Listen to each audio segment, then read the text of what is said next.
자, 여러분 보시면서요. 구독과 좋아요 알림 꼭 부탁드리고 많은 응원 부탁드리도록 하겠습니다.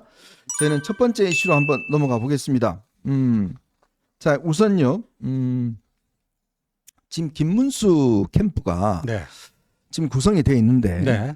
지금 뭐 이 여러 이야기가 지금 나오는 모양이에요. 뭐냐면 우선 이 상층부끼리의 지금 이 조합이 잘 안 되고 있다고 그럽니다. 그렇죠. 그러니까 박대출 사무총장은 김문수 후보를 끝까지 지지한 사람이고 네. 윤재옥 총괄선대본부장은 사실은 이제 한덕수 추대론에 앞장선 사람이고. 그렇죠. 그러니까 이걸 임명을 해놨더니 이 두 사람 간의 지금 갈등 때문에 일정 진행도 지금 굉장히 어렵다 이런 이야기가 있어요. 이게 윤재옥 그 박대출 윤재옥 지역구는 대구고 박대출 지역구는 이제 경남인데 진주죠? 네. 진주. 근데 이 두 사람이요 일단 선수가 같아요. 네. 사선이에요. 그리고 나이도 같아요. 네. 1961년 소띠.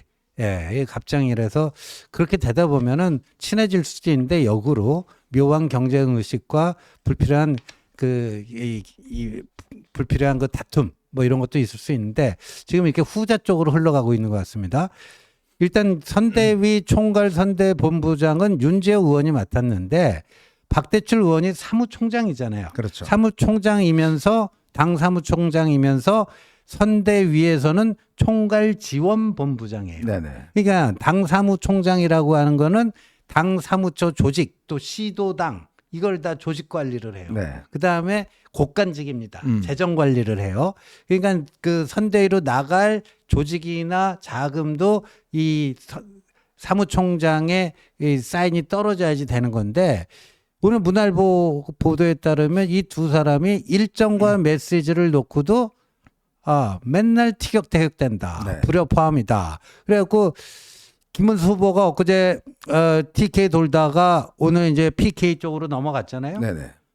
PK 일정이 넘어가기 직전에 결정됐다는 거 아닙니까? 네네. 뭐 이럴 정도로 이게 안 맞아가지고 근데 박대출 누구예요? 윤재호 둘 다 친윤이에요. 둘 다 친윤이에요. 친윤인데 이제 친윤들끼리 이제 후보 단일화를 둘러싸고 친 한덕수였냐, 친 김문수였냐, 그거 갖고 자기들끼리 저렇게 신경전을 벌이는 거죠. 네. 네. 참 지금 뭐 힘을 모아도 부족할 판에 대구에서는 그런 일이 있었대요. 대구에서 이제 유세를 끝나고 난 다음에 네. 김문수 후보가 이제 참가했던 의원들하고 저녁을 먹자 그렇게 이야기를 했더니 네. 의원들이 하나둘씩 다 약속 있다가 다 빠져나가고 결국 남아있던 게 우재준 의원하고 또 한 명이 남았다는 거예요. 우재준 의원은 이번에 한동훈 후보 그 수행실장을 했잖아요. 그러니까요. 한동훈 후보 친한계인데 그나마 우재준 의원이 어리가 있어서 끝까지 남아서 이 김문수 후보하고 밥을 먹어줬다는 거예요. 그러니까 이게 원래 이제 끝나고 나면 이재명은요 서로 밥 먹으려고 난립니다. 그러니까 이재명은 지금 뭐 유세 끝나고 나면 서로 이제 앞에 있으려고 그러고 옆에 있으려고 그러고 난리인데 김문수 후보는 이 선거 끝나고 유세 끝나고 나서 밥 먹자 그래도 의원들이 하나둘씩 다 빠져나가 버린대요. 그래서 오죽했으면 우재준 의원이 끝까지 남아서 옆에서 그냥 같이 밥을 먹었다는 이야기가 나올 정도로. 그러니까 의원들이 유세 현장에 나오는 거는 기본적으로 기본빵을 해야 된다. 출석 체크 정도는 하자. 네. 아마 그런 것 같아요. 그냥 와서 뭐 사진 하나 찍고 자기 페이스북에 올리고 그냥 가버리는 거예요. 난 면피는 네. 했다. 이제 그런 식으로 이제 유세가 진행되다 보니 이 유세가 지금 뭐 이게 힘도 안 나고 그렇죠. 또 그냥 동원된 분들만 그냥 동원돼 있고 또 뭐 일각에서는 이제 처음에 이 가락시장 갔을 때 처음에 이제 그러니까 이게 팀이 아직 지금 정확히 안 짜지다 보니까 어떤 문제가 있냐면 이 대파를 사러 갔잖아요. 네, 거기서 또 이상한. 근데 왜 하필 대파냐? 지난 총선 다 말아먹은 게 그 대파 때문에 말아먹었잖아요. 네. 근데 또 그 대파를 이제 김문수 후보가 사러 갔잖아요. 네. 그러니까 그런 걸 보면 이게 이제 다 연출을 해야 되는데 그렇죠. 기획이 없는 거죠. 기획이 돼야 되는데 이제 기획 기능이 전혀 없는 거예요. 그래서 똑같은 대파를 그냥 지난 총선 말아먹은 대파를 들고 또 김문수 후보도 대파를 들고 예. 그러니까 이런 지금 모양새를 또 들기만 해도 괜찮은데 거예요. 나중에 그 계산할 때 네. 누가 이제 건네주니까 5만 원짜리 한 장을 그러니까요. 대파 한 단이 뭐 5만 원 하겠어요. 네. 왜 하필이면 10,000원 정도 하고 거슬르면 될 텐데 5만 원짜리 주니까 김문수 후보가 그 대파집 사장에게 그걸 줘요. 네. 그 이걸로 퉁치자 뭐 이런 식으로 얘기하는 그랬어요. 것 같더라고요. 그러니까 또 그 주인이 또 대표팀 하더라고요. 사장님 깜짝 놀랐고 1,000원이면 됩니다. 네. 1,000원만 받았고. 네. 네. 그러니까 이게 좀 뭔가 이게 자연스럽지 못한 이런 연출들을 지금 하고 있는 것 같습니다. 그리고 지금 내부적으로도 꽤 이제 이런 문제가 많이 생기는 것 같고. 그러니까 이런 상황이다 보니까 이게 이제 유세에 힘이 붙지 않고 또 하나는 문제는 뭐냐면 지금 자통당 이 세력들이 네. 지금 꽤 이 캠프에 많이 들어와 있나 봐요. 그래서 오죽했으면 이영수 세미준 회장이라고 있습니다. 네. 이 양반이 이제 조직에 뭐 그 예전에 이제 홍준표 시장 이 네. 후보 캠프에 있었잖아요. 뭐 조직들을 꽤 가지고 있다는 사람인데 이영수 세미준 회장이 나 이 캠프에서 못하겠다 그러면서 나가버렸다는 거예요. 네. 그러니까 이게 참 아니 이영수 회장이라는 사람은 그래도 여기 당에서 그래도 이 그 조직을 꽤 챙기는 사람인데 네. 갑작스럽게 그냥 저 김문수 캠프에서 떠나버렸다는 겁니다. 그러니까 이제 이영수 세미준 회장이요. 2007년 이명박 후보가 나갔을 때 그 대선부터 시작했고요. 2012년 박근혜 후보, 2017년 자유한국당 홍준표 후보, 또 2022년 국민의힘 윤석열 후보. 여기서 다 조직 관련해 갖고 핵심적인 역할을 했어요. 네네. 3년 전인 윤석열 대통령 선거 때는요. 윤석열 캠프의 조직 통합 본부장을 했는데 네. 지금 이제 민주당이 어저께 이영수 그 회장을 고발하는 뭐 기자회견을 했는데 그때 단톡방을 120개를 운영을 했대요. 단톡방을 120개로 운영을 했는데 이게 그 참여 인원이 한 5천 명 정도 된대요. 근데 일각에서 이제 세미준 측의 주장으로는 세미준이 그 움직일 수 있는 인원이 한 30만 명 된다 그랬는데 그건 좀 과장인 것 같고요. 근데 여하튼 근데 그 120개 단톡방 중에 20번 방이 중요하더라고요. 네. 20번 방은 각 그 단톡방의 방장들만 따로 모이는 데가 20번 방이래요. 근데 거기에 윤석열 당시 후보도 들어와 있었고, 선대위 그 선대본부장이었던 권영세도 들어와 있었고, 박형준 부산시장도 들어와 있었고, 막 그랬대요. 근데 이제 민주당이 왜 지금 이걸 가지고 문제 제기를 하냐면은 이재명 관련된 가짜 뉴스를 거기서 다 생산해 갖고 조직적으로 이거를 유포한 곳이 바로 거기다. 두 군데를 짓고 있어요. 네. 하나는 건진법사가 상임 고문으로 있었던 네트워크 본부 있잖아요. 거기랑 이영수 이분이 책임을 맡았던 조직통합본부 이 양쪽에서 이재명 관련해갖고 예를 들어서 그 분당 순회동 아파트 2401호는 이재명 집이고 2402호는 경기주택공사가 사원주택용으로 숙소용으로 얻어둔 데인데 베란다에 비밀 통로를 만들어갖고 왔다리 갔다리 했다. 뭐 이런 식의 가짜 뉴스를 이영수 그쪽에서 만들어갖고 이걸 막 했다는 거예요. 네.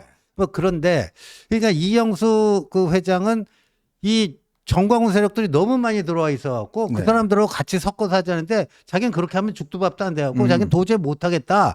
김문수 후보 때 그렇게 얘기를 했고 자기는 이 판에서 빠지겠다. 이렇게 얘기는 했지만 제가 나름대로 이렇게 쭉 안테나 세워서 취재를 보니까 그런 것도 있을 거예요. 자통당 세력하고의 서로 이제 기싸움 내지는 주도권 쟁탈전. 김문수 캠프 내에서 조직 관련해서 누가 이거를 좀 이니셔티브를 줄 것인가 그런 것도 있긴 있어요. 네. 그러나 또 한편으로는 민주당이 딱 찍고 나왔잖아요. 네. 근데 이대로 되면 이재명이 될 것 같잖아요. 네. 그러니까 조금 겁나서 좀 빠진 것 아닌가 이런 얘기도 좀 나오고 있습니다. 근데 이제 민주당이 그 폭로한 걸 보면 특히 이제 이영수 회장의 그 조직이 주로 신천지가 그렇죠. 굉장히 많이 들어와 있다. 맞습니다. 신천지 신도들이 굉장히 이 조직에 많이 들어왔고 이걸 이제 조직적으로 관리했다. 뭐 이런 지금 의문도 있습니다. 그러니까 신천지 여러분 잘 아시겠지만 이게 이제 2단으로 돼 있습니다. 이만희 총재인가요? 네. 이분이 중심이 돼서 사실 이만희 총재가 경북 청도 사람입니다. 맞아요. 청도 사람인데 그 주로 이제 대구 경북 지역에 특히 대구 지역에 교세가 꽤 커요. 네. 특히 이제 기존 교회에 들어가서 기존 교회에 있는 사람들을 뭐 빼내온다든지 뭐 이래서 대구 지역에서 그 코로나 때 그때 뭐 집회하는 바람에 그 코로나가 맞아요. 많이 했지 않습니까? 네. 그러니까 이 사람들이 옛날에 이만희 그 양반이 이제 본부가 이쪽 이 경기도 쪽에 있는데 과천 어디죠? 과천 쪽에 네. 있는데 그때 이재명이 그 직접 차 타고 막 쳐들어가서 뭐 그 막 이제 그걸 했잖아요. 이재명 경기지사 시절이죠. 네, 뭐 네. 그때 사법권 네. 발동해서 뭐 했지 않습니까? 네. 이제 그래 놓으니까 이만희 총장, 그러니까 이 총재 쪽에서 그러니까 이재명하고 너무 이제 척이 지는 거예요. 네. 그래서 지난 대선 때 이제 윤석열 대통령 캠프에 꽤 많이 이제 응원했고 그게 이제 고리가 세미준이었다. 그렇죠. 이제 이런 이야기였죠. 그러니까 신천지와 국민의힘의 그 연결고리가 세미준이었다. 네. 그리고 여러 가지 증언이 또 나와 있어요.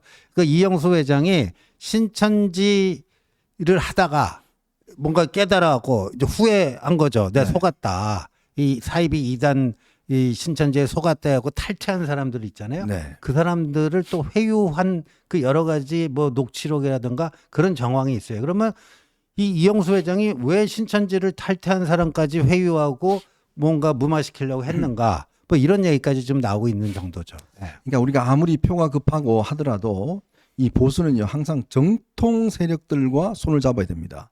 사실 이제 이 보수가 지금 표를 잃은 데가 바로 군이잖아요. 네, 군인들. 맞습니다. 이 최상병 때문에도 그렇고 지난 계엄 때문에도 그렇고 군인들이 사실은 보수 쪽하고 좀 등을 돌렸습니다. 네.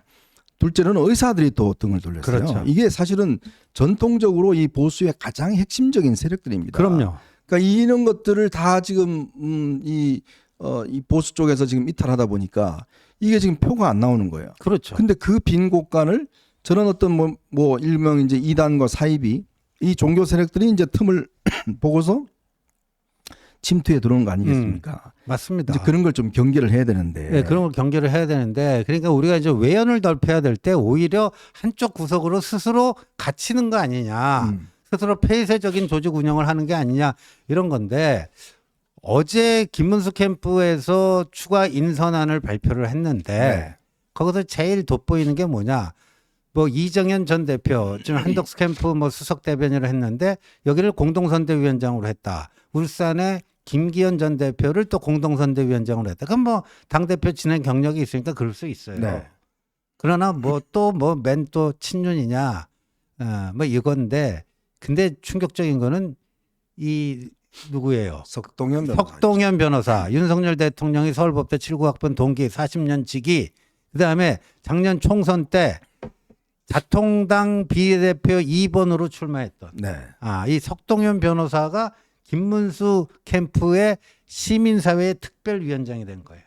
그분이 이번에 사실은 변호인단 저것도 했고, 그렇죠. 그다음에 그 윤석열 뭐 이 국민 변호인단 네, 그것도 구성했지 않습니까? 그렇죠. 예, 그랬고 그 정광훈 목사를 추종하는 그 유튜버 신혜식씨 있잖아요. 네네. 신혜식씨가 어제 자신의 유튜브에서요 저런 얘기를 했어요. 물밑에서 지금 김문수 측과 정광훈 측의 접촉이 활발하게 이루어지고 있다. 주로 김문수 측에서 무슨 연락을 많이 해온다. 네. 그래갖고 이재명에 대한 네거티브 공격, 이런 좀 더티한 거, 이 진흙탕에 손 담가야 될 일들, 그런 거는 정광훈 그쪽에서 자통당 쪽에서 좀 해달라. 네. 고소고발장 던져주고 자통당 이름으로 좀 고발 좀 해달라. 그 이재명 아킬레스 건드릴 수 있는 자료 있다면서 그거 계속 보낼 테니까 네거티브 공격도 해주고 이 자통당 힘으로 고발도 하고, 그랬더니 이제 자기들이 볼 때는 우리가 니들 뭐 하청업체냐, 네. 차라리 1대1로 당당하게 합당을 하던가. 저게 이제 신혜식의 주장인데 팩트 체크는 해봐야 되겠습니다만 여하튼 오늘 그 석동현 변호사가 김문수 캠프의 요직으로 들어간 건 사실이죠. 네, 하여튼 이렇게 되다 보니까 점점 이제 색채가 이 국민의힘의 어떤 전통적인 세력이 아니라 자통당화되는 거 아닌가라는 우려들이 꽤 있습니다. 그래서 많은 또 지지자분들이 이렇게 우려하고 있는데, 이제 그런 상황에서 갤럽이 처음으로 여론조사를 했습니다. 후보 확정된 다음에 그 갤럽 여론조사 결과 한번 볼까요? 이 지난번에 이제 리얼미터인가요? 하고 그다음에 한길리서치 그 조사가 있었는데 갤럽 조사에 따르면 이재명 후보가 51%, 김문수 후보가 31%, 그러니까 20% 포인트 차이가 나죠. 그리고 이준석 후보가 8% 포인트로 나타났습니다. 지난 12일부터 13일 이틀간 한국갤럽이 2,002명에게 조사한 조사 결과입니다. 자, 여기서 보면 김문수 후보가 31%, 이준석 후보가 8%. 그러니까 두 사람을 합쳐봤자 39% 네. 정도밖에 안 나오는 거죠. 근데 저기 이제 뉴스완이 한국갤럽에 의뢰해서 이번 주 월요일 화요일 한 거예요. 네. 12일과 13일. 근데 5월 3일에 국민의힘 전당대회가 끝났잖아요. 네. 그 다음 날인 4일과 5일에도 똑같은 방식으로 했거든요. 음. 그때는 한덕수하고 김문수하고 단일화가 어떻게 되느냐 그게 있을 때인데 그때 보면요. 예, 3자 대결에서 이재명 50일, 요번 거하고 똑같아요. 이준석도 8위였어요. 네. 5월 4일, 5일 조사했을 때. 그때 김문수가 얼마인 줄 아세요? 네. 33위였습니다. 33이다. 예, 그러니까 이재명과 이준석은 일주일 올랐고. 전에 했을 때랑 똑같아요. 네. 51, 또 8 똑같은데 김문수는 그때는 한덕수하고 경합중이었고 이번에는 최종 후보로 확정이 됐잖아요. 확정이 되면 컨벤션 효과 올라가야 되잖아요. 네. 2%가 줄었어요. 자, 이게 그래서 이게 지금 이 표를 어떻게 하는 득표 전략을 지금 수정을 해야 된다. 이런 이야기가 있습니다. 자, 그래서 저희가 이제 두 번째 이슈로 자연스럽게 한번 넘어가 보도록 하겠습니다. 저희가 어제 방송에서도 말씀드렸지만 제가 사실은 이게 뭐 김문수 후보를 뭐 좀 떨어뜨리려거나